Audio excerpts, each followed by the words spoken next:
السلام الله عليكم ورحمة الله وبركاته. تاوضيال halkani waa Royal TV stuudiyihiisa magaalada Burco. waxaana warkeedii ku diyaaraa anigoo xasiisa halgana. Golaha shacabka Soomaaliya oo kulan ku yeeshay magaalada Muqdisho. kulankaas oo ajandihiisu ahaa akhriska saddexaad ee wax ka bedelka saxaafadda. Faahfaahinta warkaasina waxa inoo haya Maxamed Cabdilaahi Bilig. golaha baarlamaanka ayaa maanta ku kulmay magaalada Muqdisho waxaana shir gudoominaya gudoomiye ku-xigeenka koobaad ee golaha shacabka Mudane Cabdiweli Muude. shirkaas oo ajandiisu ahaa akhrinta saddexaad ee wax ka bedelka sharciga saxaafadda. sidoo kale waxaa ka hadlay gudoomiyaha warfaafinta ee baarlamaanka xildhibaan Khalid Macow. waxaan u yeerayaa duleeyraado gudoomiyaha guddiga warfaafinta Khalid Macow. mudane gudoomiye mudanayaal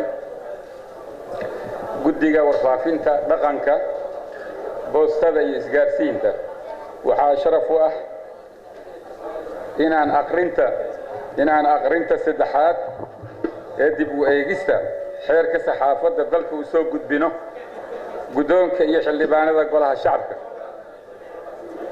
hindisa sharciyeedkan aan maanta idin soo gudbiyeyno wuxuu wax ka bedel ku sameynayaa sharcigii 11aad ee xeerka saxaafadda ee soo baxay taariikhdu markay ahayd 9 bishii January 2016.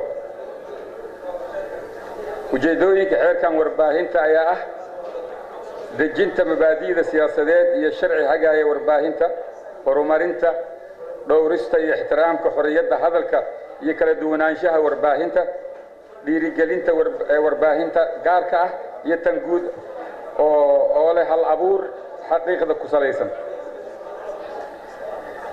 mudanayaal xeerkan waxa ujeedadiisu tahay inuu nidaamiyo uu hago horumariyo isla markaasna ay Soomaaliya ka hana qaado warbaahin anshax aqoon farsamo iyo farshaxan tayo leh. taariikhdu markay ahayd 18 bishii shanaad 2019 kalfadhigii shanaad kulankiisa 15aad waxaa golaha la hor keenay akhrintii labaad ee xeerkan warbaahinta. kadib guddiga wuxuu dhageystay tala soo jeedintii xildhibaanada golaha shacabka wuxuu sidoo kale wada tashi dheeri ah la sameeyay dhinacyada uu quseeyay sharcigan. wuxuuna qaatay in badan oo kamid ah tala soo jeedintii xubnaha golaha sida aad ku arki doontaan ama akhrinta uu soo jeedin doono xogayaha idmo eber aamus hal 139 ayaa ansixisay sidaas uu sharcigaas ansax ku yahay. waana mahadsantiin.